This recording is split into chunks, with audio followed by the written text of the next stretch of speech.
કથાનો યોગમાં આપણે 24 તીર્થંકર ભગવાન, પછી ચક્રવર્તી, વાસુદેવ, પ્રતિવાસુદેવ આ બધાના ચરિત્ર જોયા.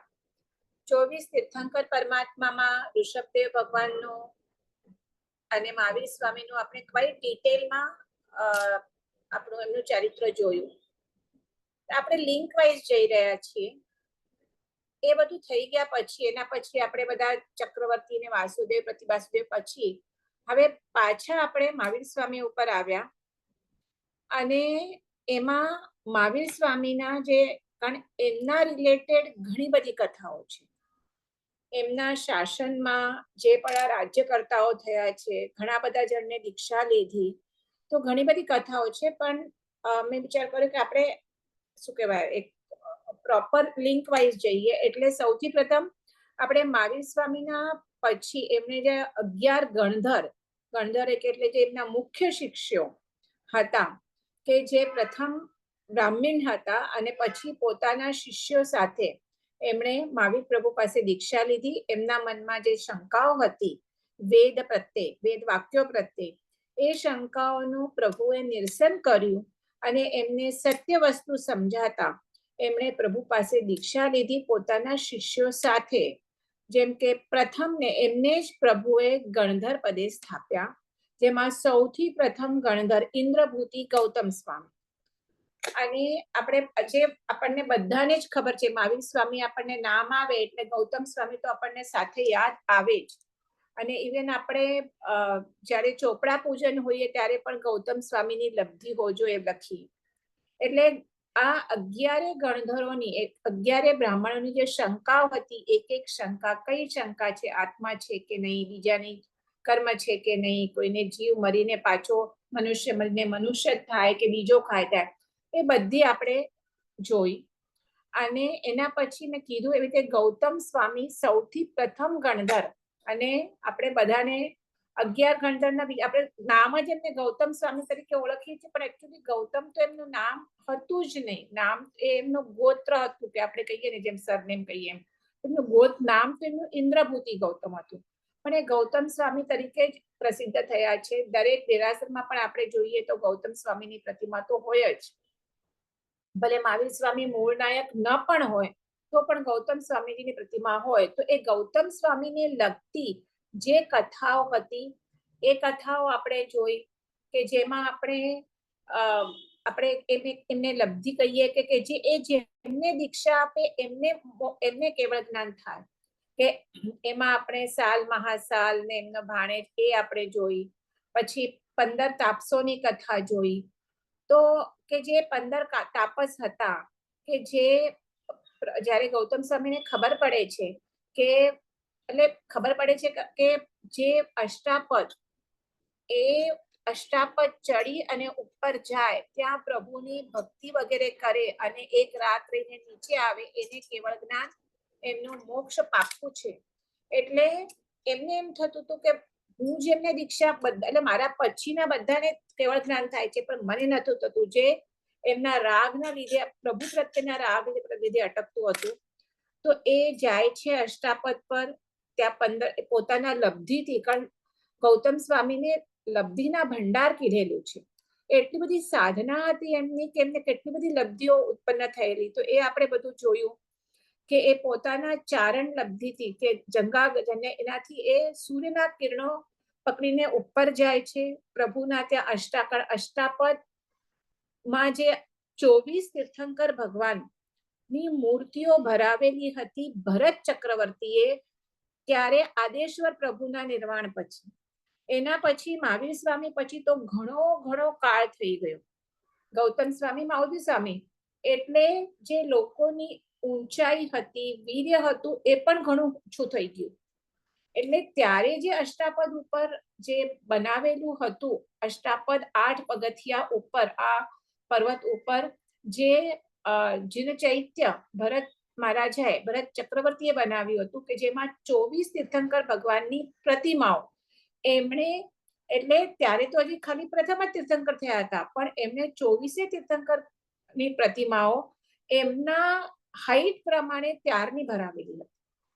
તો એની હવે એ જોવું હોય, કારણ હમણાં આપણે જોઈએ તો મહાવીર સ્વામીના વખતમાં હવે લોકોની હાઈટ કેટલી થઈ છે? 7 ફૂટ ત્યારે મેક્સિમમ હતી, ઓલમોસ્ટ રાઈટ. હમણાં જેમ આપણે કહીએ તો ઇટ વોઝ નોટ પોસિબલ કે એ પોતે ચડી શકે. તો એમણે પોતાના લબ્ધિથી, સૂર્યના કિરણથી એ ઉપર ગયા, પાછા આવ્યા. અને આ વાત એ 1500 તાપસોની પણ આપણે જોઈ કે એ 500 ના ગ્રુપમાં એ લોકો ચડવાનું ટ્રાય કરતા હતા. છઠના પારણે છઠ કરી અને અઠમના પારણે અઠમ કરી, અને પારણામાં પણ બધા સૂકા પાંદડા ને બધું ખાઈને તે ઉપર ચડવાનો પ્રયત્ન કરતા હતા. પણ અમુક સુધી જઈ પહેલા પાદ તે બીજા પાદ સુધી થાકીને બેસી જાય છે. આ મેં તમને સ્ટોરી કીધેલી, પણ મને લાગે છે એમાંથી થોડુંક મારું મિસ થયું, તો પછી મને લાગ્યું, એટલે I am just repeating the story again. કારણ ગૌતમ સાથે સાથે જે કથાઓ હતી, જેમ કે અયમુક્તા કુમારની, એ પણ આપણે લીધી, સાલ મહાસાલની લીધી. આ પછી જે અષ્ટાપદની એમની સાથે જે 15 તાપસોની, એ પણ આપણે કથા લીધી. તો એમાં થોડુંક મને લાગે છે રહી ગયું હતું મારું કહેવાનું, કે જ્યારે તાપસ જુએ છે કે મારી આ ઉતરે છે નીચે અને પોતાના લબ્ધિથી, તો એમને થાય છે કે આ તો કોઈ મહાલબ્ધિવન છે, એટલે આપણે એમના શિષ્ય બનીએ. અને એ એમના શિષ્ય બને છે ને એ બધી આપણે સ્ટોરી કીધી. ને પછી એ કે મારા જે પણ ગુરુ છે મહાવીર સ્વામી, એમની પાસે તમે ચાલો, અને એ બધી કીધી. પણ એમાં એક વાત એ રહી ગઈ કે આ જે 1500 તાપસો હતા, એ પણ તપસ્યા કરી અને પહેલા 500 ગ્રુપ હતું એ એક ઉપવાસે કરતા હતા, એકાંતરા ઉપવાસ કરતા હતા. બીજા 500 નું ગ્રુપ હતું એ છઠના પારણે છઠ કરતા હતા. ત્રીજો ગ્રુપ હતું એ અઠમના પારણે અઠમ કરતા હતા. બરાબર, છઠ એટલે 2 ઉપવાસને પારણું, અઠમ એટલે 3 ઉપવાસને પારણું. તો એ જે કરતા હતા, અને પારણું પણ એટલે કેવું સૂકા પાંદડા ને એવું બધું, કઈ મેવા મીઠા એવું કરતા, ત્યાં એમને અષ્ટાપદ પર કોણ આપે? તો ત્યારે જ્યારે એ કે છે, પોતાની ઈચ્છા પ્રકટ કરે છે કે અમને ગૌતમ સ્વામી પાસે, કે અમને તમારા શિષ્ય બનાવો. તો ત્યારે એ કહે છે કે હું પેલા તમને પારણું કરાવું. તો તમને શેનાથી પારણું કરવું છે કે તમે આટલો, એને કહે છે કે મારા ગુરુ ગૌતમ મહાવીર સ્વામી પાસે તમે ચાલો, અને લઈ જાય છે. પણ એના પહેલા એ એમને પારણું કરાવે છે. તો આ બધા તાપસો પોતાની ઈચ્છા વ્યક્ત કરે છે કે અમને ખીરથી પારણું કરવું છે. તો હવે આટલા 1500 તાપસ, તો કે ભલે, અને એક પાત્ર મંગાવે છે, અને એ પાત્ર ખીરથી ભરી દે છે. તો બધા તાપસોને થાય છે કે આ એક પાત્રથી અમને કેવી રીતે 1500 જણને પારણું કરાવશે? પણ કહીને ગૌતમ સ્વામી, ગુરુ ગૌતમ સ્વામી કેવા લબ્ધિ તણા ભંડાર. એટલે એ શું, કેટલી બધી લબ્ધિઓ હોય છે, જેમ કે સૂર્યના કિરણથી એ ઉપર ચડે છે, એવી રીતે બીજી કઈ લબ્ધિઓ હોય છે કે પોતાનો અંગૂઠો ખાલી એ ખીરના પાત્રમાં બોળી રાખે છે, અને 1500 તાપસને એ પાત્રમાંથી ખીરથી પારણું કરાવે છે. એટલી લબ્ધિ હોય છે કે નહીં તો એક પાત્ર હોય તો એમાંથી એક જણ પારણું કરે, મોટું હોય તો 2 કરે, 3 કરે. પણ આ 1500 તાપસોને આ ગૌતમ સ્વામી પોતાના લબ્ધિથી પારણું કરાવે છે. એટલે લબ્ધિ તણા ગુરુ ગૌતમ સમરીએ સદા મન વાંચિત ફળદાતા. એ આખું દર વખતે એવું આપણે ગાઈએ છીએ. તો એ આપણું પતી ગયું.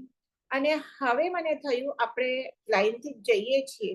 તો હવે પ્રથમ મહાવીર સ્વામીના જે બીજા બધા રાજ્યકર્તાઓ એમના અંડર ઘણા બધા દીક્ષા લીધી, એ લેતા પહેલા સૌથી પ્રથમ તો આપણે મહાવીર સ્વામીનું જે ક્લોઝ એમના રિલેટિવ્સ છે, કે જેમ એમના ભાઈ નંદીવર્ધન, એમના બહેન સુદર્શના, એમની પત્નીનું નામ યશોદા, પુત્રી પ્રિયદર્શના, અને જમાઈ જમાલી.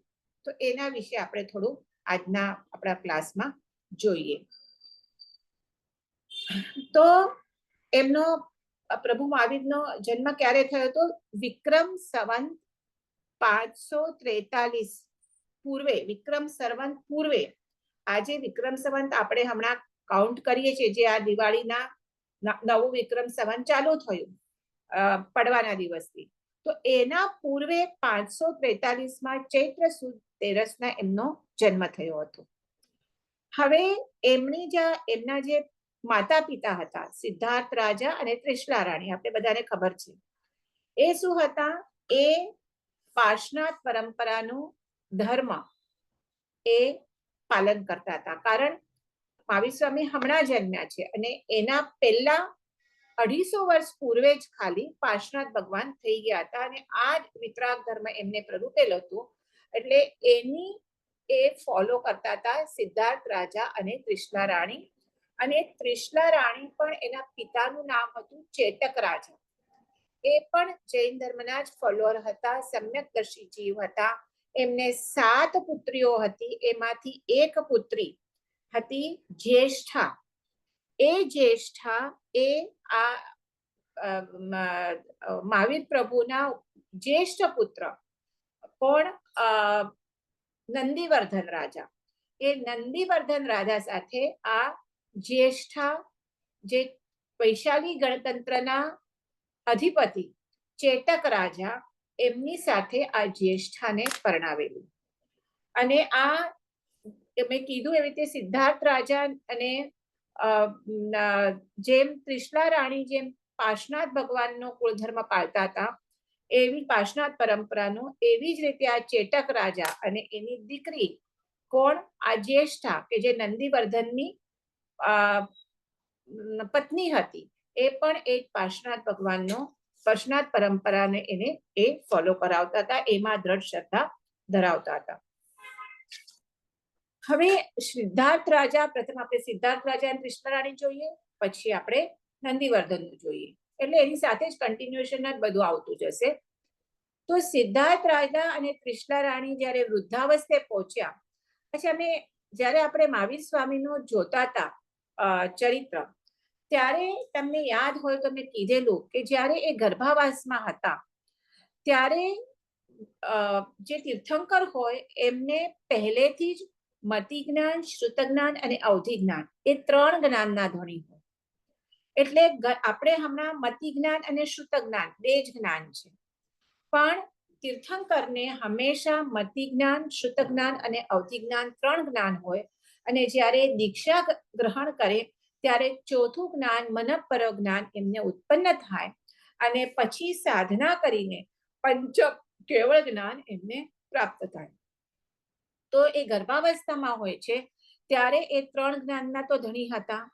તો એમને એમ થાય છે, આપણે ખબર છે બધા આપણે લેડીઝ છીએ કે જનરલી આપણે જ્યારે આપણા ગર્ભમાં બાળક હોય તો અમુક ટાઈમ પછી 4-5 મહિના પછી કે એ ગર્ભની હલનચલન કરે, બરાબર? બધાને વી કેન ફીલ ઇટ કે બાળક અંદર હલનચલન કરી રહ્યું છે. તો જ્યારે વીર પ્રભુ ગર્ભમાં હતા ત્યારે એને એમ થાય છે કે આ મારા હલનચલન કરવાથી મારી માતાને દુઃખ થશે. એટલે એમણે શું કર્યું કે હું હલનચલન ન કરું અને સ્થિર થઈ જાઉં કે જેથી એમને ઓછી તકલીફ થાય. એટલે એ પોતાને સ્થિર કરી દે છે. હવે જે ત્રિશલા રાણી યાદ આવે છે, આપણે વાત કરેલી કે ત્રિશલા રાણીને ખ્યાલ આવે છે, એમને તો એ તો ખબર નથી કે મારા ગર્ભ જે મારું ગર્ભ છે એ ત્રિલોકના નાથ થવાના છે. એટલું તો ખબર હતી કે બહુ જ સારા જીવ છે ને કરશે, કારણ જે જ્યોતિષે બધું બતાવ્યું હતું એ, પણ એટલું એમનો ખ્યાલ નહોતું. એટલે જ્યારે એમને સ્થિર થઈ ગયા તો એમને શું થાય છે કે મારા ગર્ભનું હલનચલન બંધ થઈ ગયું, એટલે હવે ગર્ભ મારો એટલે મારા ઉદરમાં હવે કદાચ મૃત્યુ પામ્યું હશે. એટલે એ બહુ શોક કરે છે, બહુ સંતાપ કરે છે. તો મહાવીર સ્વામીને અવધિ જ્ઞાન છે, ગર્ભમાં છે, એટલે એમને આ ત્રિશલા રાણીની જે મનોસ્થિતિ હોય છે એ એમને ખ્યાલ આવે છે ને પાછું હલનચલન કરે છે ને બધું આપણે ખબર છે ને.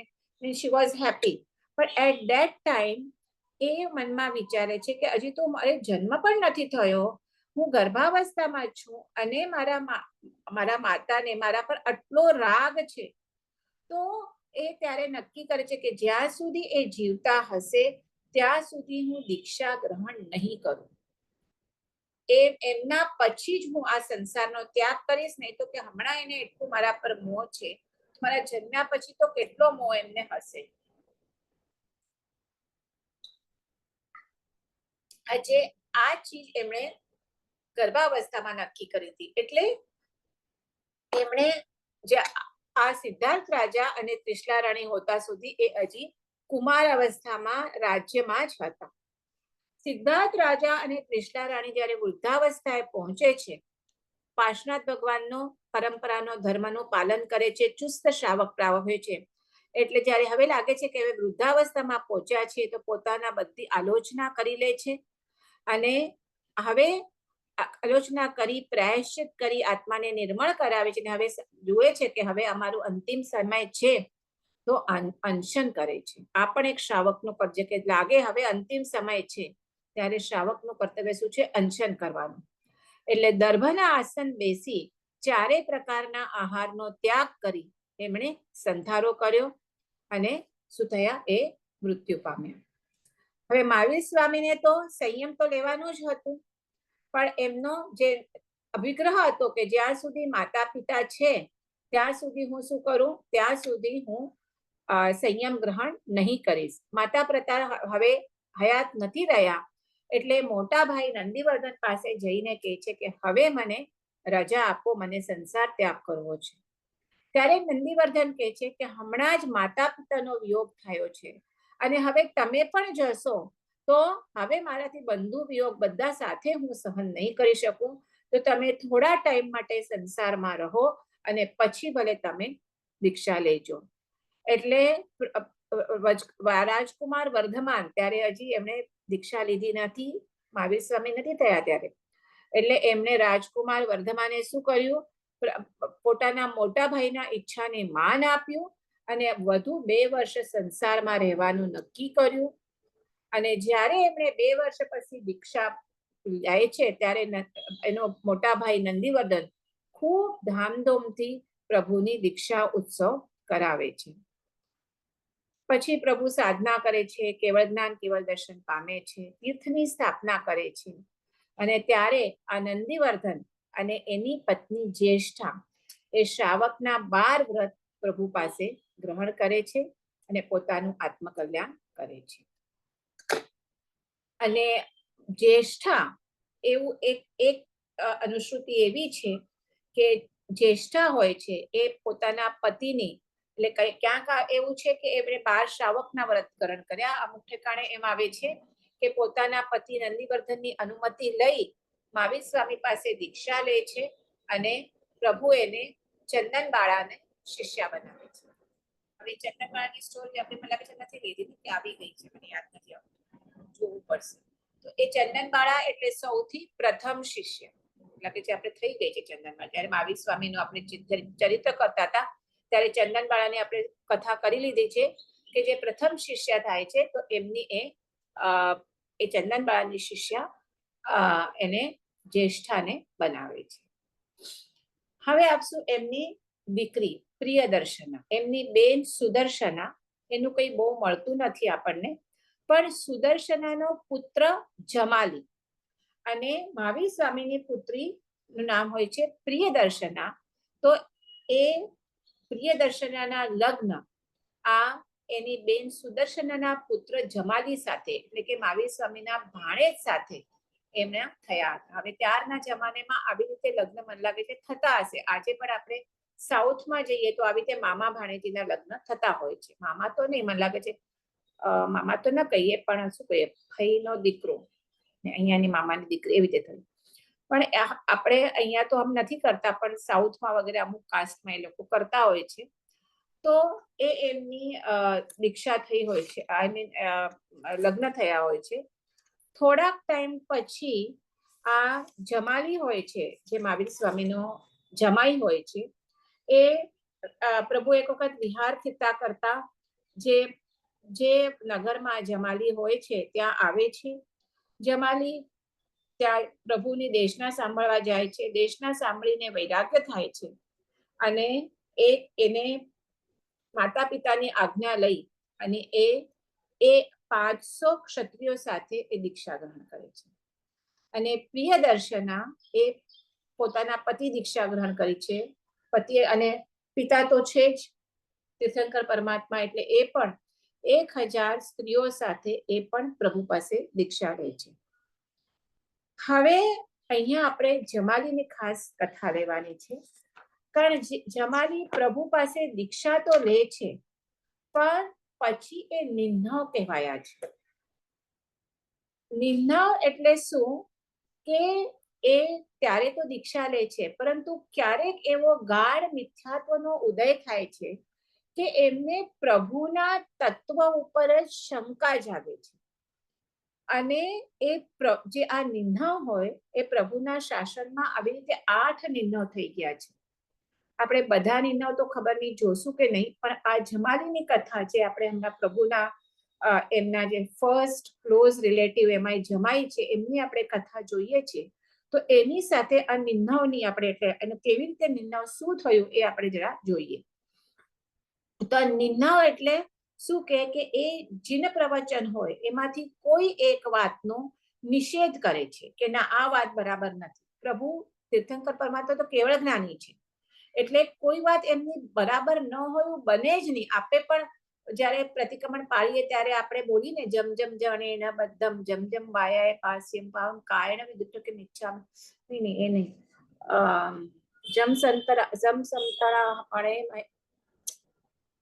તમે યાદ નથી આવતું. છેલ્લે આપણે બોલીએ કે પ્રભુના જે વચન છે એ ટ્રાન્સલેશન બોલું છું, એ વચન ઉપર આપણે પૂર્ણ શ્રદ્ધા જમ જમ જીણે મયમ નથી આવતું આ સૂત્ર, એના ઉપર આપણે શ્રદ્ધા કરીએ છીએ. સામાયિક પાળતી વખતે ગાથા પાડતા છેલ્લી ગાથા આવે છે.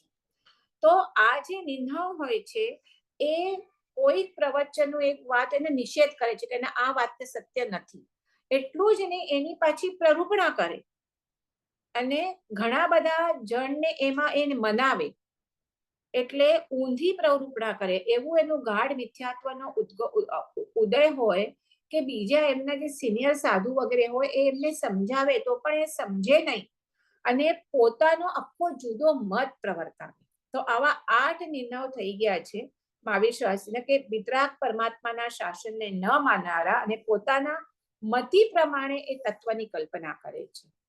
કે નિંદવ એટલે શું? છુપાવવું, પરમાત્માએ કહેલી વાતને ન માનવી અને પોતાના મતિ પ્રમાણે કલ્પના કરવી એ નિંદવ કહેવાયા છે. તો આ આપણે અહીંયા જમાલીનું આપણે જોઈએ. તો જમાલી મેં કીધું એવી રીતે એમણે દીક્ષા ગ્રહણ કરી 500 પુરુષો સાથે. હવે ચારિત્રનું પાલન કરતા કરતા એમણે 11 અંગોનો અભ્યાસ પણ કર્યો અને એક વખત પ્રભુ સાથે વિહાર કરતા હતા. એક વખત જમાલી પ્રભુ પાસે જાય છે અને એમને કહે છે કે હવે મને એકલા વિહાર કરવાની આજ્ઞા આપો. પણ પ્રભુ જુએ છે કે એમના એકલા વિહાર કરવામાં એમના માટે લાભ નથી, એટલે એ મૌન રહે છે. એટલે પ્રજા આપતા નથી, મૌન રહે છે. પણ તો પણ જમાલી આ 500 સાધુઓ જે એમની સાથે દીક્ષા લીધી હતી એમને લઈ અને વિહાર કરી એ શ્રાવસ્તી નગરીમાં આવે છે. શ્રાવસ્તી નગરી જે આપણે પહેલા પણ આવી હતી કે જ્યાં એક શંભવનાથ ભગવાનના કલ્યાણક છે અને બુદ્ધ ધર્મનું ત્યાં ઘણું બધું ત્યાં એમનું છે. તો અહીંયા શ્રાવસ્તી નગરીમાં આવે છે અને તિંદુક નામના ઉદ્યાનમાં ઉતરે છે. હવે એમનો વૃક્ષ અને નિરસ એવો એ આહાર કરતા હોય છે, એટલે એમને એક દિવસ જમાલીને તીવ્ર દાહ જ્વર ઉત્પન્ન થાય છે. એટલે એટલો બધો દાહ જ્વર હોય છે કે એમનામાં બેસવાની કે ઉઠવાની એમનામાં કોઈ જાતની શક્તિ રહેતી નથી. એટલે કહે છે કે અમારાથી બેસાતું નથી, એટલે પોતાના શિષ્યોને કહે છે કે તમે મારા માટે સંથારો પાથરો, હું ત્યાં સૂઈ જાઉં. સંથારો એટલે ખબર છે ને, જે પતલું એમનું કપડું વગેરે હોય સાધુ, એટલે જેમણે દીક્ષા ગ્રહણ કરી હોય એ પડીદણ કરીને પાથરે. ગાદલો તો ન હોય એમને આપણામાં જેવો, અને એના ઉપર એ સૂવે, એને સંથારો કહેવાય. તો એ કહે છે તમે પાથરો. હવે સાધુઓ સંથારો પાથરવા લાગ્યા સીધું કરીને. એને એટલી બધી પીડા થતી હતી ને, એટલે સાધુઓને પૂછે છે કે ભાઈ સંથારો પાથર્યો કે નહીં? તો almost it was about to done that પાથરવાનો. એટલે સાધુઓ કહે છે કે હા પાથર્યો. ક્રિયા ચાલુ હોય છે પણ ઓલમોસ્ટ થવા આવી છે, એટલે કહે છે કે પાથર્યો. એટલે એ કે છે ઓકે, અને એને એટલી બધી વેદના થતી હોય છે, તે સીધો સુવા જાય છે, પણ હજી અડધો જ પાથરેલો હોય છે, આખું કમ્પ્લીટ થયું હોતું નથી. એટલે એક તો ઓલી વેદના હોય છે ને એમાં આ મિથ્યા મોહનીય કર્મનો ઉદય થાય છે, એટલે બહુ જ ગુસ્સો આવે છે.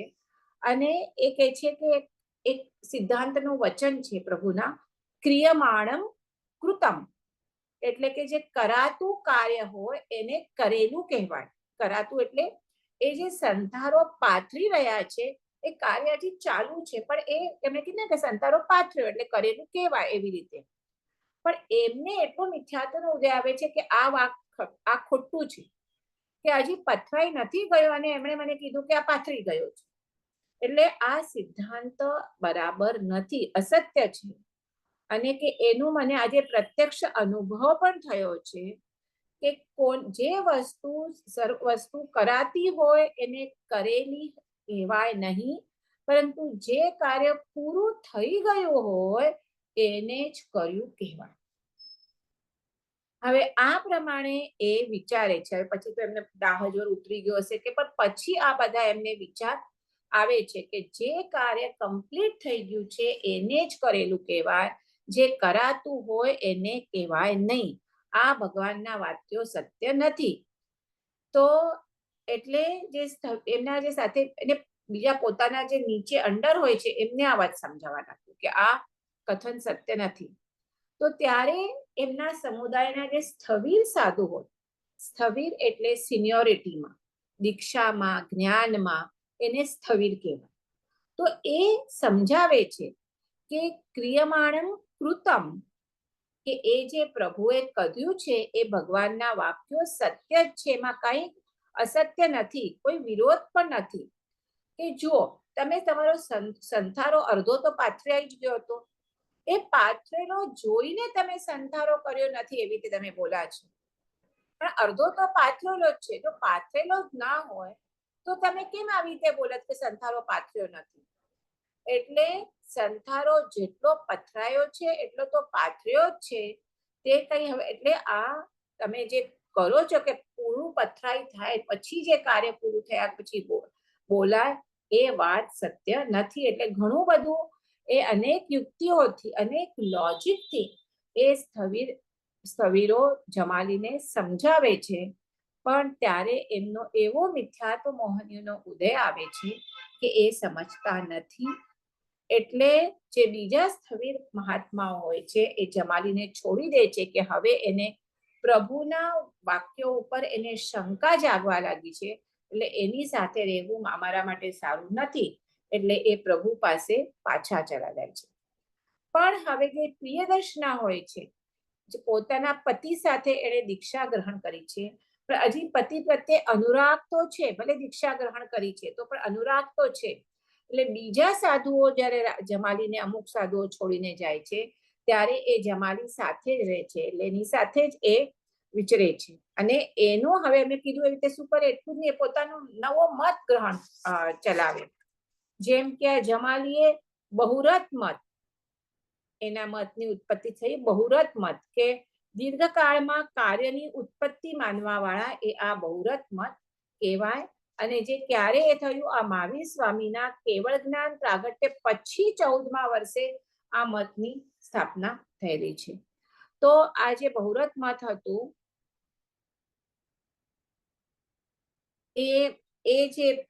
એની જે પ્રરૂપણા કરતા હતા, કોણ કરતા હતા? આ જમાલી. એ પ્રથમ દિનો થયા.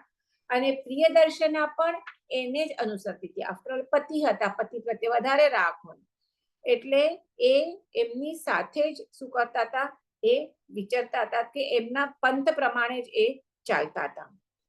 હવે એક દિવસ પ્રિયદર્શના ઢંક નામના શ્રાવકને ત્યાં ગઈ હતી. અને એને ઢંક શ્રાવકને કહ્યું કે તમે આ મહાવીર પ્રભુનો જે મત છે એ મૂકી દો અને જમાલીએ જે નવો પથ કર્યો છે એ તમે ગ્રહણ કરો. ઢંક શ્રાવક પ્રોપર પ્રભુના શ્રાવક હોય છે, શ્રાવક વ્રત ગ્રહણ કરેલા હોય છે.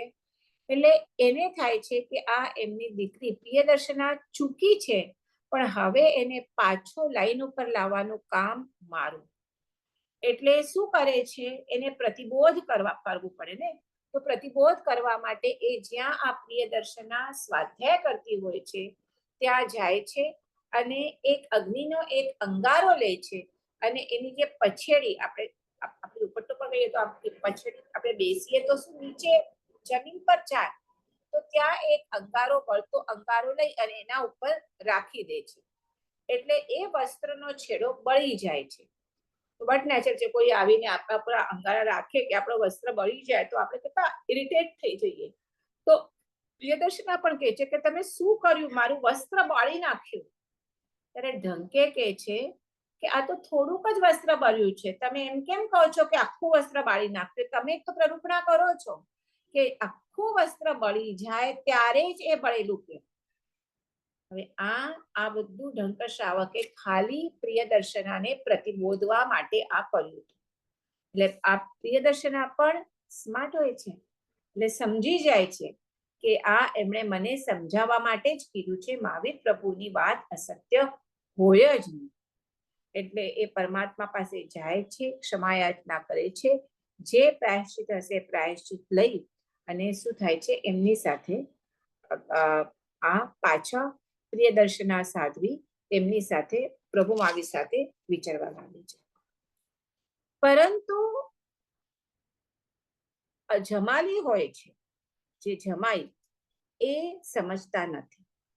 એ કે છે કે આ અસત્ય જ છે, એટલે એ પ્રતિબોધ ન પામતા એ પોતાના મતનું નવા મતનું પ્રવર્તન કરે છે અને એમનું આયુષ્ય એટલે સૌથી પ્રથમ એ કારણ નવા મતનું પ્રરૂપણ કરે છે, એટલે સૌથી પ્રથમ પ્રભુના એ નિમ્ન કહેવાય છે. અને એટલું જ નહીં, એ આયુષ્ય પૂર્ણ થતા એ આલોચના પણ કરતા નથી. આપણે બીજા નિર્ણયો જોશું ને તો એ પહેલા એમણે ભગવાનના આના ઉપર તત્વ પર શ્રદ્ધા જાગે, અશ્રદ્ધા જાગે છે, શંકા જાગે છે, પણ પછી એમના સાથેના જે પણ હોય એમણે કોઈને કોઈ એમને શું કર્યું છે, પ્રતિબોધ કર્યું છે, તો એ પ્રતિબોધ પામે છે, આલોચના કરે છે પ્રભુ પાસે અને પાછા સંઘમાં દાખલ થાય છે. પણ આ નિર્ણય, આ જમાલી જે નિર્ણય હોય છે, પ્રથમ નિર્ણય એ છેલ્લે સુધી આલોચના કર્યા વગર એમ જ આયુષ્ય પૂર્ણ કરે છે, એટલે શું કહેવાય? વિરાધક કહેવાય. એટલે હવે આ જમાલી પણ આપણે જોઈએ તો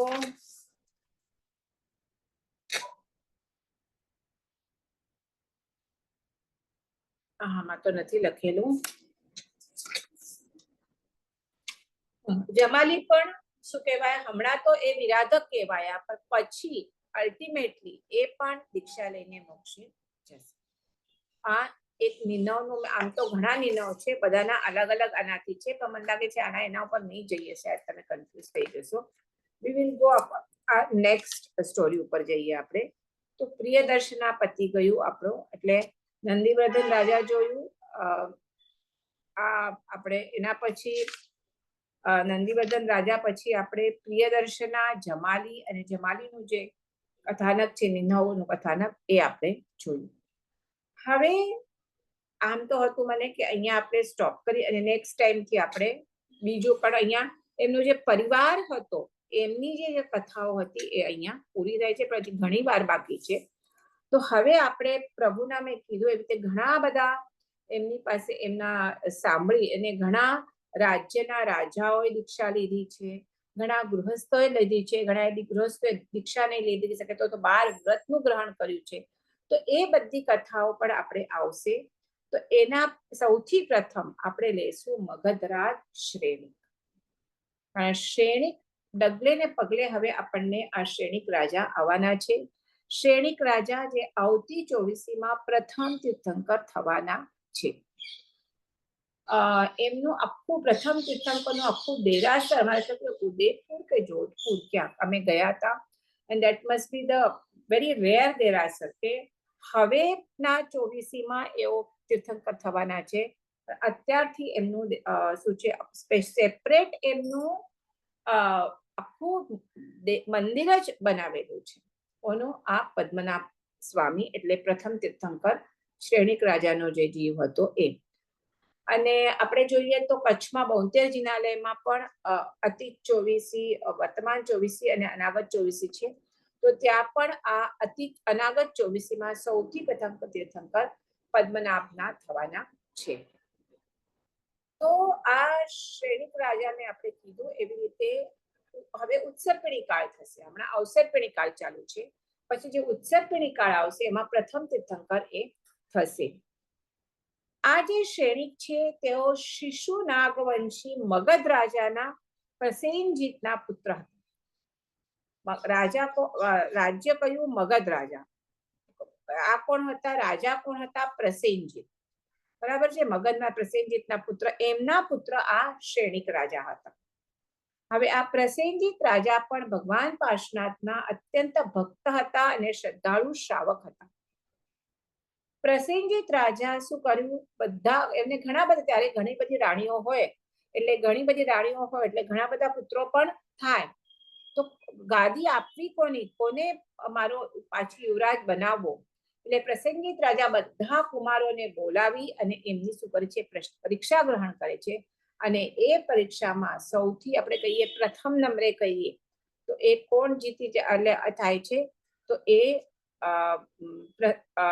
આ શ્રેણિક જે કુમાર હોય છે એ જીતી જાય છે અને ભવિષ્યમાં એ રાજના ગાદી પર બેસે છે અને આ મગધ સામ્રાજ્યના એ રાજા થાય છે. હવે આ શ્રેણિક કુમાર જ્યારે હજી દીક્ષા તો એમણે કરી જ નથી, સોરી, અત્યંત ભક્તિ હોય છે પ્રભુ પ્રત્યે એમની, પણ દીક્ષા નથી ગ્રહણ કરી. તો હજી કુમાર અવસ્થામાં હોય છે, રાજા નથી બન્યા. ત્યારે એક વખત કઈ પોતાના ફાધર સાથે કંઈક પણ વાકું ચૂકું પડ્યું હશે, તો જેમ હમણાંના છોકરાઓ પણ હું જાઉં છું, નીકળી જાઉં છું, એવી રીતે આ મને લાગે છે એવી જ રીતે આ શ્રેણિક ઘરમાંથી નીકળી ગયા હોય છે, બીજા નગરીમાં આવે છે અને પરદેશમાં આવે છે અને ત્યાં બેનના તટમાં ત્યાંના શેઠાની નંદા નામની પુત્રી હોય છે, એ પુત્રી સાથે વિવાહ કરે છે. સૌથી એના પછી તો શ્રેણિકની ઘણી રાણીઓ થઈ ગઈ, પાછા આવે છે, મગધ સમ્રાટ બને છે. આ ચેલ્લાના રાણી પણ એમની જ રાણી હોય છે. તો એ આપણે આવીએ એના સુધી, ચેલ્લાના રાણી સુધી. પણ એ બેનના તટમાં ત્યાંની શેઠાણી હોય છે, નંદા નામની પુત્રી સાથે લગ્ન કરે છે અને એમને એનાથી અભય કુમાર નામે પુત્ર થાય છે. કે આ અભય કુમાર એના બુદ્ધિ ચાતુર્ય માટે બહુ જ ફેમસ છે. આપણે પાછું હું ચોપડા પૂજન ઉપર આવીશ, કે ચોપડા પૂજનમાં પણ લખીએ છીએ કે અભય કુમાર જેવી બુદ્ધિઓ જો, ગૌતમ સ્વામી જેવી લબ્ધિ અને અભય કુમાર જેવી બુદ્ધિઓ જો, તે એટલા બધા બુદ્ધિશાળી હોય છે કે એની આપણે કથામાં લાગે છે કાલે લેશું અભય કુમારની, આજે પોસિબલ નહીં થાય. તો અભય કુમારને એટલા બુદ્ધિશાળી હોય છે કે એને શ્રેણિક રાજા મહામંત્રી બનાવે છે પોતાનું. ઓકે, તો હવે એ મેં કીધું એટલા ઘણા રાજાઓને ઘણા રાણીઓને પરણે છે અને ઘણા પુત્રો હોય છે. એમાંથી ઘણા પુત્રો મહાવીર સ્વામી પાસે આગળ જઈને હલ્લ વિહલ્લ છે, મેઘકુમાર છે, એ બધાએ તેમજ એમની ઘણી બધી રાણીઓએ 14 જેટલી મને લાગે છે રાણીઓએ દીક્ષા લીધી છે મહાવીર સ્વામી પાસે. આ જે સમ્રાટ હોય છે, મગધ મહારાજ્ય હોય છે અને એ મગધના સાદું નાનકડું રાજ્ય નથી હોતું, મોટું રાજ્ય હોય છે, એટલે એ સમ્રાટ કહેવાય, સમ્રાટ શ્રેણી. અને એ પ્રથમ એ જૈન ધર્મમાં નથી હોતા, એ બૌદ્ધ ધર્મમાં એ શ્રદ્ધા ધરાવે છે. અને એને જે પહેલા એ મહાવીર આપણે કહીએ તો જૈન ધર્મ પ્રત્યે એમને શું કહેવાય, શ્રદ્ધા તો નથી હોતા, પણ ઉલટાના નિંદનારા હોય છે. પછી જ્યારે એ ચેટક રાજાની મેં વાત કરી ને, જ્યેષ્ઠા, જે નંદીવર્ધન રાજાની પત્ની હતી, એ 7 બહેનો હતી. તો એમાંથી મારા ખ્યાલ પ્રમાણે સૌથી નાની પુત્રી ચેલ્લણા, એની સાથે આ શ્રેણિક રાજાના વિવાહ થયા હોય છે. એ પણ કેવી રીતે, એ પણ આખી સ્ટોરી છે. અભય કુમારની સ્ટોરી જો હમણાં કરશું તો કહીશ, નહીં તો પછી કહીશ. તો એ ચેલ્લણા રાણી એને જૈન, એ બધી જ બહેનો જૈન ધર્મ પ્રત્યે એના પિતા ચેટક રાજા, જે તો સમ્યકદર્શી હોય છે, અને એની બધી 7 પુત્રીઓને જૈન ધર્મ પર અત્યંત શ્રદ્ધાવાળી હોય છે. એટલે આ પહેલા તો આ રાજા હોય છે, ક્ષણિક રાજા, એને કીધું એવી રીતે નિર્ગ્રંથ સાધુઓની નિંદા અને અપમાન કરતા હતા. અને એમણે આ જે તીર્થંકર થવાના છે એ તો એમણે પછી આયુષ્ય એમને તીર્થંકર નામ કર્મ બાંધ્યું, પણ એના પહેલા એ નિર્ગ્રંથ મુનિઓની નિંદા અને અપમાન કરતા હતા. ત્યારે એક વખત એટલું નિંદાને કરે છે કે એનાથી મારા ખ્યાલ પ્રમાણે હું તમને કહું, ત્યારે એમને નરકનું આયુષ્ય બાંધ્યું હોય છે. હવે એ લગભગ આવી જ રીતે કથા છે.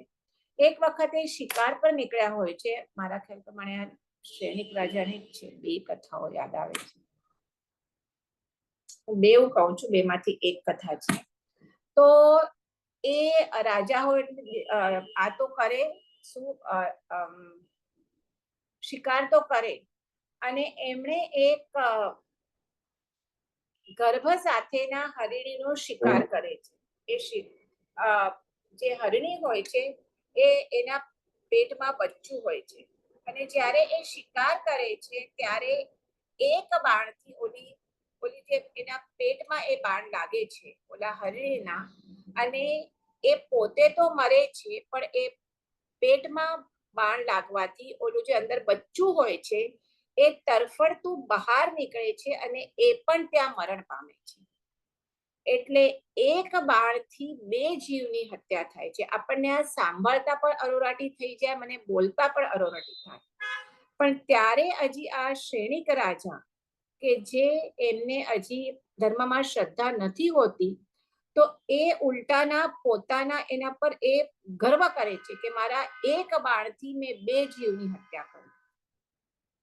એટલે કેટલું રૌદ્ર ધ્યાન હશે, અને ત્યાં એ નરકનું આયુષ્ય બાંધે છે. કોઈને ખબર છે આ હું મેં કથા કહી એ બરાબર છે? આ કથા તો બરાબર જ છે, ખાલી ક્ષણિક રાજાની જ છે એટલું મને એકદમ પાક્કણ. બીજી પણ એની સાથે એક કથા આવે છે. એક તો નરકનું આયુષ્ય એટલે બાંધે છે કે એક તો તમે પંચેન્દ્રિય જીવનો ઘાત કરો છો, એક નહીં બે પંચેન્દ્રિય જીવના, અને એના ઉપરથી પોતાની અનુમોદના કરો છો, એટલે આ નરકનું આયુષ્ય એ બાંધે છે. અને બીજી કથા એમ આવે છે કે મેં કીધું એવી રીતે એ નિર્ગ્રંથ સાધુઓનું નિંદા અને અપમાન કરતા હોય છે. હવે આ તો એક વખત એ જ્યારે આવી જ રીતે વનમાં જતા હોય છે ત્યારે કોઈ નિર્ગ્રંથ સાધુ ત્યાં ધ્યાનમાં ઊભા હોય છે, અને એ પાસેમાં એક મૃત સર્પ હોય છે, એ એમના ગલામાં નાખે છે અને પાછા આવે છે. હવે આ વાત એ આવી, અને આ બે વાતો એ પોતાના ચેલ્લણા રાણીને કહે છે. તો ચેલ્લણા રાણીને ખૂબ દુઃખ થાય છે કે તમે, કારણ એ બહુ જ જૈન ધર્મમાં આસ્થા ધરાવતા હોય છે, એટલે કે તમે આવી રીતે કરી જ કેવી રીતે શકો. એટલે એને ખૂબ એને કહીએ ને આપણે વળે છે કે આવી રીતે. એટલે મને કહેવાનો મતલબ એ કે એટલે સુધી એમને જૈન ધર્મમાં શ્રદ્ધા નથી હોતી કે ઉલટાનું એ નિર્ગ્રંથ સાધુઓનું અપમાન કરતા હોય છે. પછી આપણે અનાથી મુનિની કથા કીધેલી, તમને યાદ હોય તો એકદમ સ્ટાર્ટિંગમાં કરેલી, કે જે અનાથી મુનિ પ્રથમ શું હોય છે, એક શ્રેષ્ઠી પુત્ર હોય છે, પરંતુ એમને ખૂબ જ એક વખત એમના શરીરમાં દાહજ્વર ઉત્પન્ન થાય છે, કે જે પણ એમને બહુ જ એના શરીરમાં તકલીફ ઉત્પન્ન થાય છે, અને કોઈ એમનો જે તકલીફ કોઈ વૈદ્ય, કે ત્યારે વૈદ્ય હતા, હવે ડોક્ટર્સ છે, તો એમની તકલીફ દૂર નથી કરી શકતા, અને એટલી બધી પીડા હોય છે કે રાતના સૂઈ ન શકે. ત્યારે એક દિવસ એ મનમાં એવું વિચાર કરે છે કે જો આ દાહજ્વરથી તો હું મુક્ત થાઉં તો શું થાય, બીજે દિવસે હું આ સંસાર ત્યાગી અને દીક્ષા ગ્રહણ, સંયમ ગ્રહણ કરું. અને એ વિચાર કરે છે, અને પછી એમને એ દિવસે ઊંઘ આવી જાય છે. સવારના ઉઠે છે ત્યારે એ જે પીડાથી મુક્ત થઈ ગયા હોય છે, ફ્રેશ થઈ ગયા હોય છે, અને પોતે જેવો અભિગ્રહ નક્કી કર્યું હતું એ પોતાના બધા ઘરવાળાને કહી અને એ દીક્ષા ગ્રહણ કરે છે. યાદ આવે છે અમે આપણે અનાથી મુનિની કથા કહેલી, અને એ અનાથી મુનિ આ ક્ષણિક રાજાના બહાર જે ઉપવન હોય છે ત્યાં એ કૌશક ધ્યાનમાં ઊભા હોય છે. અને ક્ષણિક મહારાજા જ્યારે આવે છે, હજી અમને જૈન ધર્મ નથી એમને થયો, અને હજી જૈન ધર્મને નિંદનારા જ હોય છે. ભલે ચેલણા રાણી સાથે વિવાહ કર્યા છે, આ બે પહેલાના મેં ઇન્સિડન્ટ કીધા તમને, કે શું કહે છે, હરિણીને મારે છે. અને એક જ મિનિટ, હું આવું.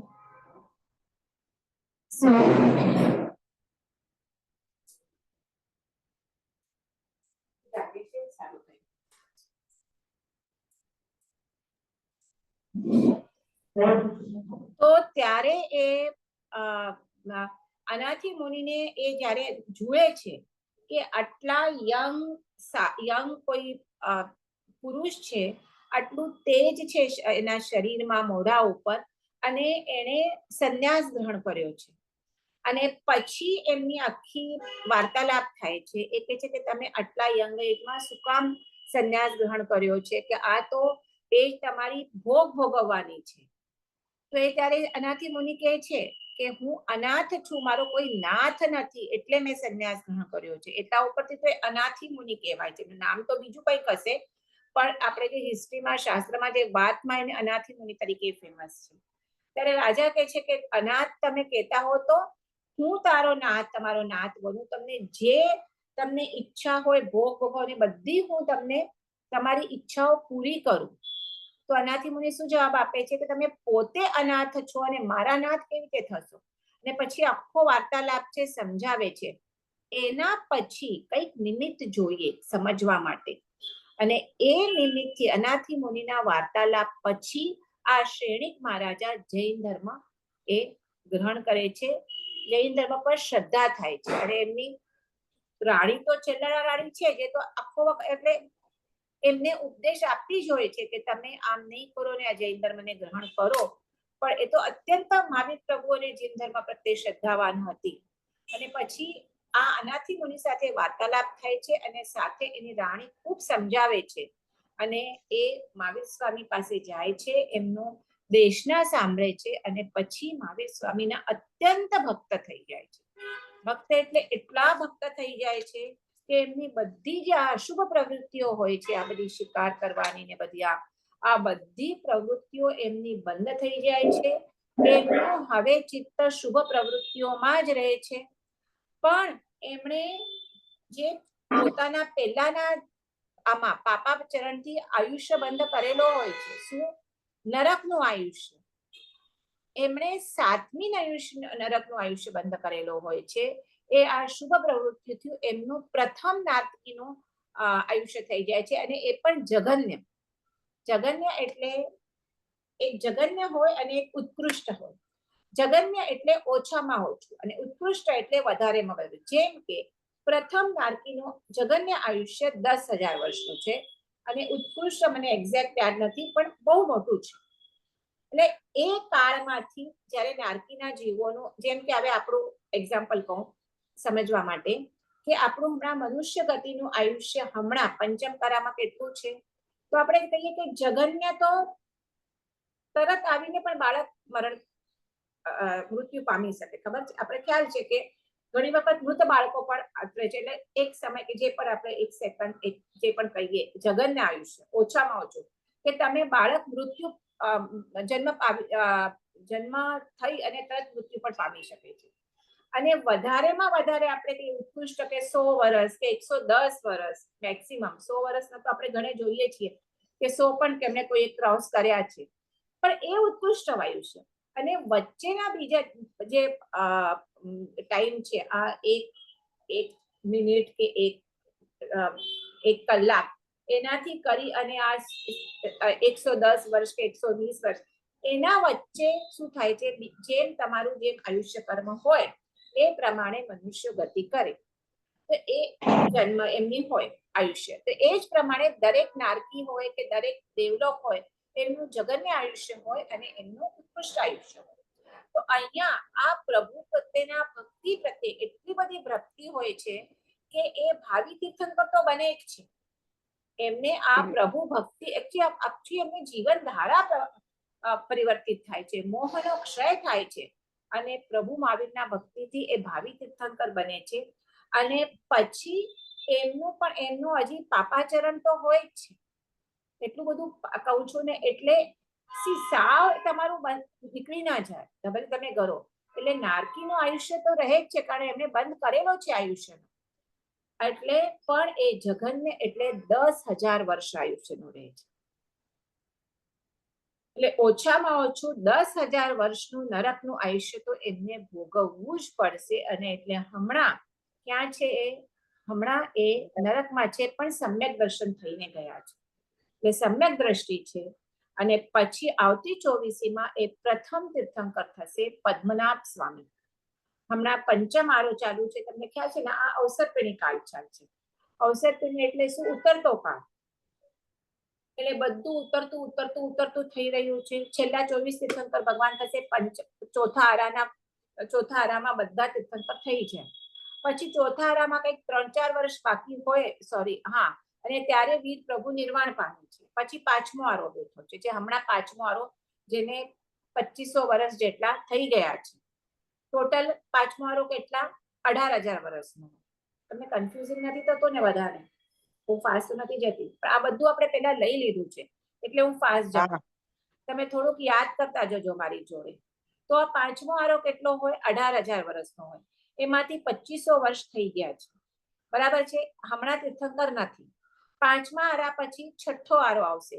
આ અવસરપીણીનો છઠ્ઠો આરો. અવસરપીણી કાળ એટલે ઉતરતો કાળ. પ્રથમ આરામાં બહુ મોટા મોટા 3-3, 4-4 આપણે કીધેલું શું કહેવાય, ક્રોડાકોડી એટલા મોટા એ આરા એ હોય છે. પછી 3 ક્રોડાકોડી સાફો, પછી 2 ક્રોડાકોડી, એટલા મોટા મોટા સમયના એ આરા હોય છે. પ્રથમ, દ્વિતીય, તૃતીય.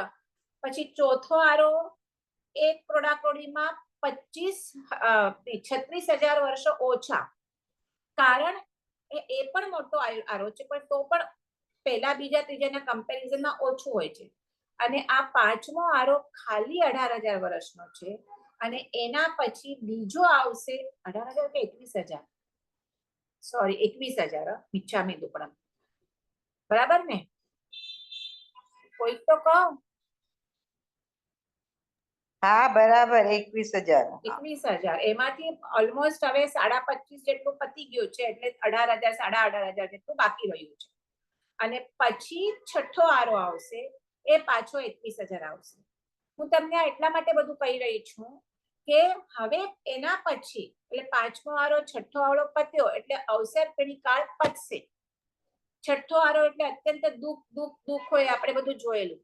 છઠ્ઠા આરા પછી જ્યારે ઉત્સર્પીણી કાળ ચાલુ થશે, ત્યારે પાછો સેમ 1, 2, 3, 4, 5, 6 આરા થશે. તો એમાં છઠ્ઠા આરા જેવો જ પહેલો આરો થશે, કે ત્યારે કોઈ તીર્થંકર નહીં હોય, કોઈ કઈ નહીં હોય, બધું દુઃખ દુઃખ દુઃખ.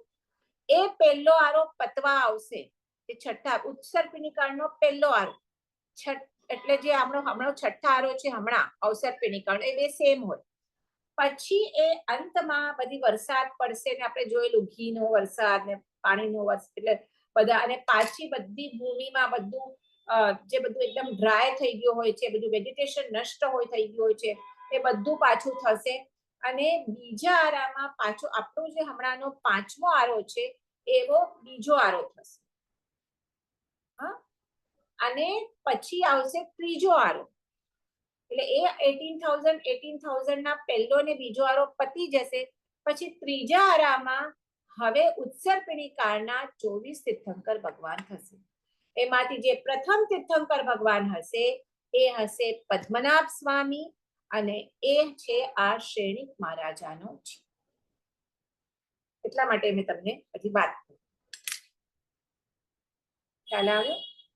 તો એ એટલી બધી એમની ભક્તિ હોય છે પ્રભુ પ્રત્યે, કે એ ભક્તિના લીધે એ શું કે છે, એ તીર્થંકર નામ એટલે કેટલું એક જ જીવનમાં કેટલું એમનું આપણે કહીએ તો લાઈફમાં પરિવર્તન થયું. એટલે એવું નથી કે કોઈ માણસ હમણાં કોઈ સપોઝ ઘણું બધું પાપાચરણ કરતું હોય ને ઘણું કરતું હોય, તો એનું લાઈફ ચેન્જ ના થઈ શકે. આપણે આપણી કથાઓમાં જ અર્જુન માળીનું દ્રષ્ટાંત જોશું, કથા જોશું. પછી ઓલું શું નામ, એનું નામ મને યાદ નથી આવતું હમણાં, આ બે કથાનકો જોશું કે એ રોજના અર્જુન માળી 6 જીવોની હત્યા કરતો હતો રોજના, અને તો પણ એ જ જન્મમાં એ મારા ખ્યાલ પ્રમાણે એ મોક્ષે જાય છે. એટલે તમારા હાથમાં છે. હવે આ તો પ્રથમ તીર્થંકર થવાના છે, ભગવાન થવાના છે. જેણે પહેલા એ જે જીવનમાં નરક આયુષ્ય બાંધ્યું છે એ જ લાઈફમાં એ તીર્થંકરનું આયુષ્ય પણ બાંધે છે. તીર્થંકર નામ કર્મનો એમનો ઉદય થશે ત્યારે. એટલે કોઈ જીવ પ્રત્યે આપણે આ હલકો છે એવી રીતે તો કોઈ આપણે ભાવ લાવવાનો જ નહીં. કારણ બધા જીવોમાં જે એનું આ બધું એમનું પર્યાય સ્વરૂપ છે. દ્રવ્ય સ્વરૂપ તો બધાનું જે સિદ્ધ ભગવંતનું સ્વરૂપ છે એ જ આપણું હમણાં પણ એ સિદ્ધ સ્વરૂપ છે, એને પ્રકટ કરવાનું બાકી છે. તો આપણે આ જ્યારે એમ હવે આ જે શ્રેણિક રાજા હતા એમના ઘણા બધા પુત્રો હતા, અને જે સૌથી મોટા પુત્ર અભયકુમાર, એમણે એને મહામંત્રી બનાવ્યો હતો, અને એમને ઈચ્છા હતી કે એ મારા પછી રાજ્ય વારસદાર બને. પણ અભયકુમારનો તો ટોટલી એ પ્રેમ પર મહાવીર પ્રભુ પ્રત્યે બહુ જ શું કરતા હતા, શ્રદ્ધા ધરાવતા હતા. એમને દીક્ષા લેવી હતી. આપણે બધી સ્ટોરી કહેશું આપણે અભયકુમારની. એમના પિતા રજા આપતા ન હતા, પણ પછી ફાઇનલી એને રજા મળે છે, એ દીક્ષા ગ્રહણ કરે છે. એટલે એ એમના પુત્ર કોણિકને શું બનાવે છે, રાજા બનાવે. એટલે કોણિક બનાવતા નથી રાજા, એકચ્યુઅલી એ કોણિક રાજા નથી બનાવતા, પણ નાનો પુત્ર એ કોણિક હોય છે, અને એ પોતે રાજા બને છે. કેવી રીતે બને છે, તો એ પોતે પોતાના રાજ્યના પિતાને શ્રેણિકને જેલમાં નાખે છે, અને એ રાજા બને છે. કોણ? આ કોણિક. તો એની પણ કથા છે, બહુ બધી કથાઓ છે, જેટલું એકમાં બીજી. તો આ કોણિક પણ હોય છે ને, એ જ્યારે એ ચેલ્લણા રાણીનો પુત્ર હોય છે. અભયકુમાર એ સૌથી પ્રથમ નંદા રાણી હોય છે, એનો પુત્ર હોય છે. તો આ જ્યારે ચેલ્લણા રાણીનો પુત્ર જ્યારે એ ચેલ્લણા રાણીના ગર્ભમાં હોય છે, ત્યારે એવું કહે છે કે તમારા પુત્રના જેવા લક્ષણો ને એ પ્રમાણે તમને દોહદ આવે. તો એના માતાને એવો દોહદ થાય છે કે મને મારા પતિનું માંસ ખાવું છે. એક જૈન ધર્મની અનુયાયી, મહાવીર પ્રભુ પ્રત્યે અત્યંત શ્રદ્ધા ધરાવવાળી, માંસ ખાવું છે ને પોતાના પતિનું માંસ ખાવું છે, એવો દોહદ થાય છે. એટલે એને ચંદનાને થાય છે કે જરૂર મારા આ જે મને દોહદ થયો છે, જસ્ટ બીકોઝ ઓફ મારા ગર્ભમાં જે જીવ છે, બાળક છે, એના લીધે થાય છે. અને એ બાળક પિતૃવંશ અને માતૃવંશનું વિનાશક થશે. એટલે જ્યારે એ બાળક જન્મે છે, ઇમિડિયેટલી એ બાળકને ઉકરડામાં દાસી પાસેથી ફેંકાવી દે છે કે મને આ બાળક જોઈએ જ નહીં, કે જે મારા માતૃવંશ અને એના માતૃવંશ અને પિતૃવંશનો જે નાશ કરે એવો બાળક જોઈએ જ નહીં. હવે જ્યારે શ્રેણિકને આ વાતની ખબર પડે છે કે રાણીએ તાજા જન્મેલા બાળકને આવી રીતે બહાર નાખી દીધો છે, તો દાસી પાસેથી એ બાળકને પાછો મંગાવે છે. ઉકરડામાં નાખી દીધો હોય છે, એટલે જે ત્યાં આપણે ખબર છે કે ઉકરડામાં કુકડાઓ શું કરતા હોય છે, ફરતા હોય છે. અને તાજું જન્મેલું બાળક એની કેટલું સોફ્ટ હોય, એટલે એની આંગળીઓ આ જે કુકડા હોય છે ફોલ્લી ખાધેલી હોય છે. એટલે જ્યારે એ રાણી બાળકને લઈ આવે છે, ત્યારે શ્રેણિક એની આંગળી પોતાના મોઢામાં ચૂસે છે કે જે પરુ વગેરે થઈ ગયો હોય નીકળી જાય, અને ખૂબ પ્રેમથી એની માવજત કરે છે. બરાબર છે. અને આ જ ઘટનાને અનુલક્ષી અને એનું નામ કોણિક એવી રીતે પડાયું હોય છે. હવે જુઓ કેવી આ સંસારની વિચિત્રતા છે. આપણે કહીએ ને 12 ભાવના કહીએ ત્યારે કેવી આ અનિત્ય ભાવના છે, કેવી આ સંસાર ભાવના છે. આખી સંસાર ભાવના ઉપર છે કે સંસારની વિચિત્રતા કેવી છે, કે આ જેને એની માતાએ ઉકરડામાં ફેરી નાખ્યો, એના પિતા શ્રેણિક રાજા એ ઉકરડામાંથી બહાર કઢાવી અને એને શું કરે છે, એની માવજત કરે છે. અને એ જ કોણિક મોટો થતા એના પિતાને શું કરે છે, જેલમાં નાખે છે. અને શેના માટે? રાજ્ય લોભના કારણે. જેલમાં તો નાખે છે પણ ખૂબ એને હેરાન કરે છે. એને રોજ શું કરે છે, એને ઓરડાથી એને રોજ કોરડાથી મારે, એટલું બધું એને દુઃખ આપે. આપણે હમણાંના જમાનામાં તો આપણે ખબર છે ઔરંગઝેબની સ્ટોરી, કે ઔરંગઝેબે, એ લોકો 4 ભાઈઓ છે, બરાબર, બધાને ખ્યાલ છે સ્ટોરી. અને એ મને લાગે છે એનો મોટો ભાઈ, એના ફાધર, ઔરંગઝેબના ફાધર એટલે આ કોણે, જહાંગીર પછી કોણે જેને તાજમહાલ બંધાવ્યું? શાહજહાં. શાહજહાં. હા, શાહજહાં. તો શાહજહાંને જેલમાં નાખે છે અને પોતાના બીજા 3 ભાઈઓ, મતલબ દારા કે કંઈક નામ છે, એને મરાવી નાખે છે. આ તો આપણને હમણાંનો ઇતિહાસનું આપણે ખબર છે કથા, પણ આવું જ આ 2500 વર્ષની પહેલા પણ આવી જ રીતે થયું છે, કે પોતાના સગા પિતાને, કે જેને આ જન્મ્યો ત્યારે એને આટલી માવજત કરી, એને શું કરે છે, જેલમાં નાખે છે. એટલું જ નહીં, ઉપરથી કોરડા રોજ એને મારા અને ખાવાનું પીવાનું આપે નહીં. હવે આ ચેલણા જ્યારે હોય છે, એની તો એ માતા પ્રત્યે એને પૂરો ભાવ હોય છે. એટલે આ ચેલણા તો પોતાના પતિને બહુ દુઃખ થાય, કોને ના થાય, પોતાના પતિને. એને પોતાનો પુત્ર રોજ આટલે એને ટોર્ચર કરે. એટલે એ જાય, એ રોજ પતિ પાસે જાય, પોતાને બધું સ્ટોરી છે, વાળ ભીના કરીને એમાં બધું, એ બધું છોડો. તો એ જાય, એને સાતા પોચે, એમ બધું કરે. પણ એક દિવસ એ પોતાના પુત્રને સમજાવે છે કે તું જે પિતાને આટલો રોજ ટોર્ચર કરે છે, એ જ પિતાના લીધે તું આજે જીવતો છે. મેં તો તને ઉકરડામાં ત્યારે જ નાખી દીધેલો, કે એના લીધે જ તું આજે જીવતો છે અને એણે તારી આટલી માવજત કરી છે. હવે ત્યારે કોઈ કર્મનો એ ઉદય પતી ગયો હશે શ્રેણિક રાજાનો, એટલે આ સાંભળી અને કોણિકને ખૂબ પશ્ચાતાપ થાય છે કે મેં મારા આવી રીતે કેમ મારા પિતાને મેં ટ્રીટ કર્યો. એટલે કે હમણાં ને હમણાં હું જઈ અને પિતાને આ એના જેલમાંથી મુક્ત કરું. એટલે હવે એ જ્યારે જેલમાં હોય ત્યારે એમ પણ નહીં કે ખાલી એક રૂમમાં, એને પાછી હાથ પગમાં બેડીઓ હોય, એવી કન્ડિશનમાં રાખ્યો હોય છે. તો કે રાતનો સમય હશે, કે હવે હું એ બેડીઓ એટલે તાળો હોય, ચાવી હોય, કે એટલી વાર પણ મને નથી રોકવી, કે હું જઈને હમણાં ને હમણાં મારા પિતાને મુક્ત કરું. એટલે ખુલ્લી તલવાર લઈને જાય છે, કે તલવારથી હું બેડીઓ કાપી નાખું. હવે જ્યારે આ ખુલ્લી તલવાર લઈને એ આવતો હોય છે કોણિક, આ જુએ છે શ્રેણિક રાજા. આટલા દિવસથી એ શ્રેણિકને આટલો ટોર્ચર કરતો હોય છે, એટલે એનું મન પરિવર્તન થયું છે, એ તો એને ખબર ના પડે શ્રેણિકને.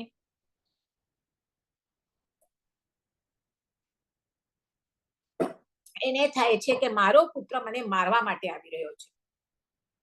એટલે એ કહે છે કે એને પિતૃ હત્યા ન લાગે, પિતૃ હત્યાનું પાપ ન લાગે, એટલે એ શું કરે છે, ત્યાં હીરો ચૂસે છે. આપણે ખબર છે હીરામાં શું હોય, પોઈઝન, અને ત્યાં એ મૃત્યુ પામે છે. હવે બીજી એક વાત તમને કરું અહીંયા, કે એક વાત એ પણ કરી છે કે તમારી જે આગળની ગતિ થવાની હોય ને, નેક્સ્ટ ગતિ, એ પ્રમાણે તમારા છેલ્લા ભાવ થાય.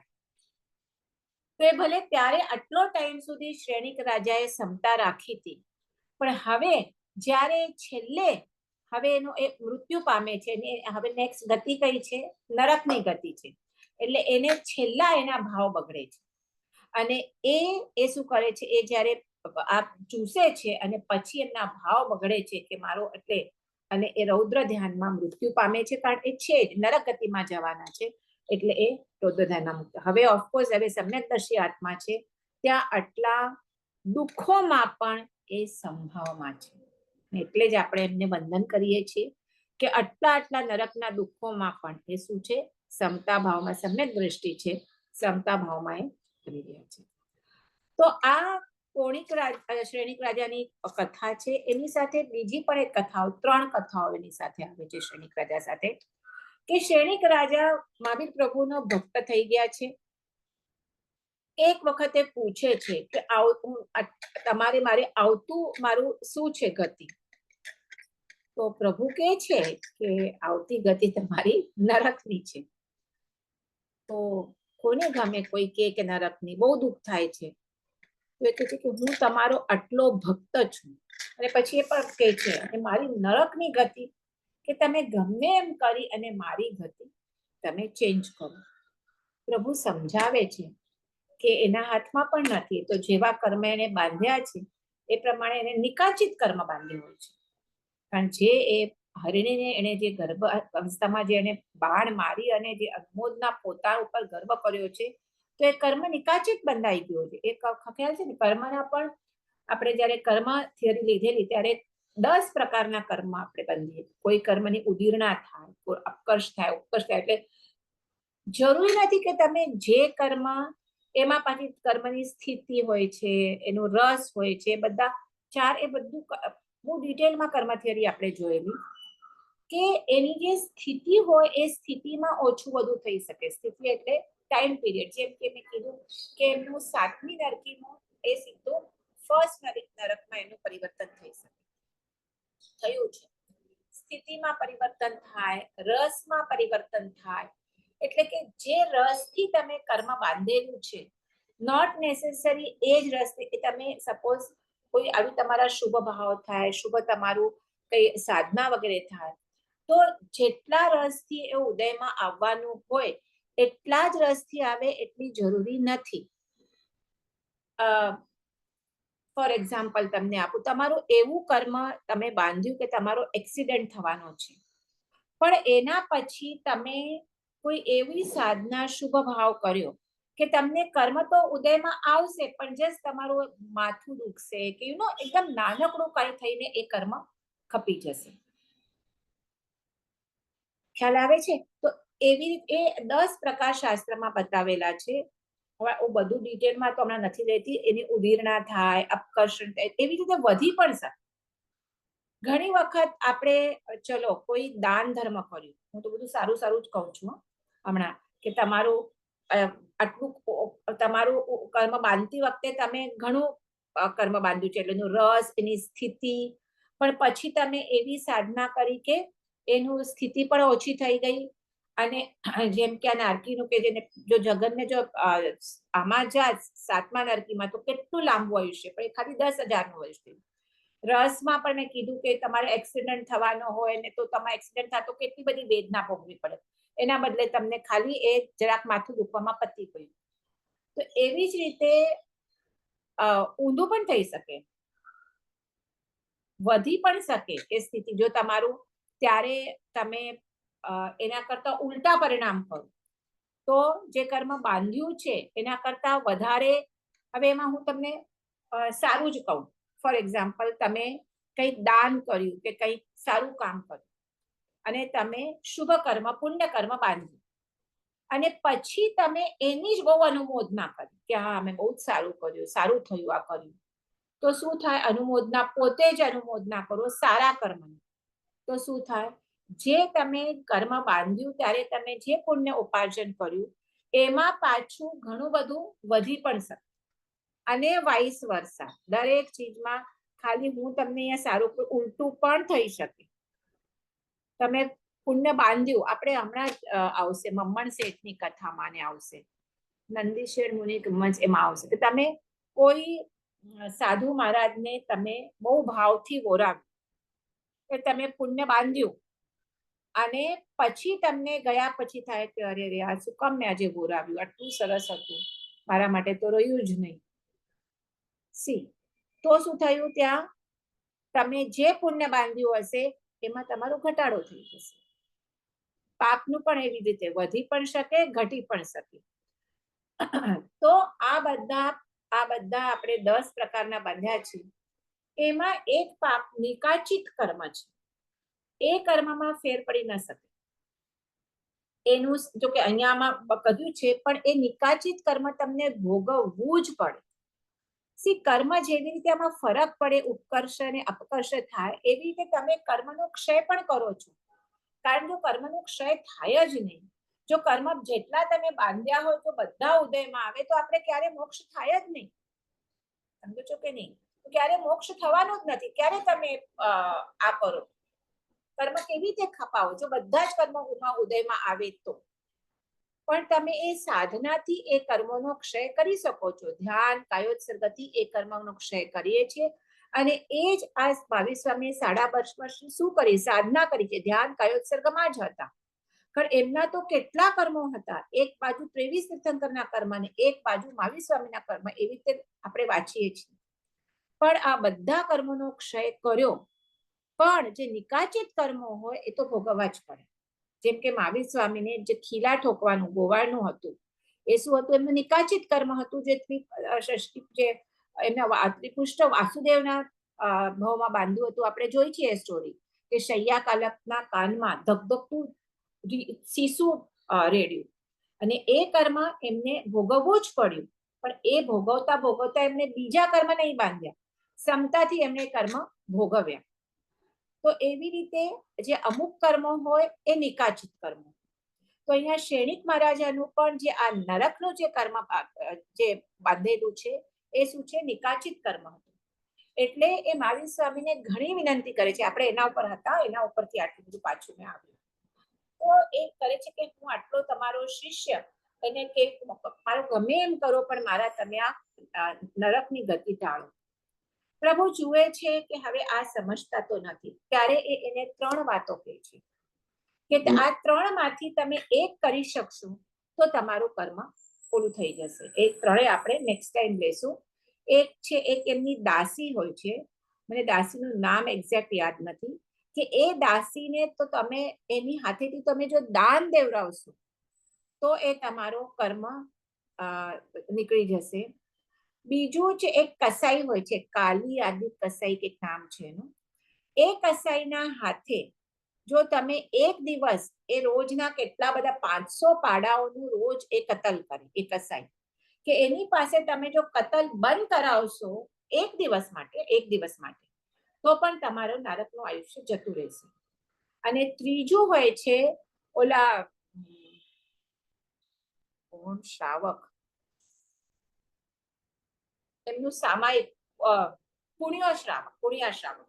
એ પુણ્ય શ્રાવકનું એટલું સામાયિક તો આપણે પણ રોજ કરીએ છીએ, પણ એમનું સામાયિક એટલું ઉત્કૃષ્ટ કક્ષાનું સામાયિક હોય છે કે એ સામાયિક તમે એક દિવસનું સામાયિક જો એમનું ફળ તમે લેશો તો તમારું શું થશે? તમારું આ નરકનું આયુષ્ય તમારું રહી જશે.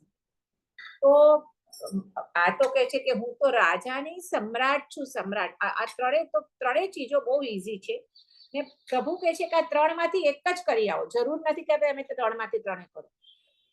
તો 3 માંથી એક પણ તમે કરશો તો તમારું નરક આયુષ્ય, પ્રભુને તો ખબર છે 3 માંથી એક પણ થવાનું નથી એનાથી, પણ હવે આ શેણિક રાજા માનતા જ નહોતા એટલે એમને સમજાવવા માટે આ 3 ચીજ પ્રભુ કહે છે. અને એની જે કથાઓ છે, 3 કથાઓ, એ આપણે નેક્સ્ટ ટાઈમ લેશું. નેક્સ્ટ મંગળવારના હું અહીંયા નથી મુંબઈમાં, એટલે પાછું સોરી, આ વખતે પાછું ગેપ થતો જાય છે મારું, પણ એના નેક્સ્ટ મંગળવારના આપણે પાછું મળશું. ત્યારે સૌથી પહેલા આપણે સ્ટાર્ટ કરશું આ 3 શેણિક રાજા જે ટ્રાય કરે છે કે પોતાનું નરક આયુષ્ય, કારણ કે આજે દાસીના હાથે દાન આપવાનું, કે ઓલા કસાઈને એક દિવસ પાડા બંધ કરાવવાનું, કે પુણ્ય શ્રાવકનું એનું સામાયિકનું ફળ લેવાનું, એકે કરી નથી શકતા.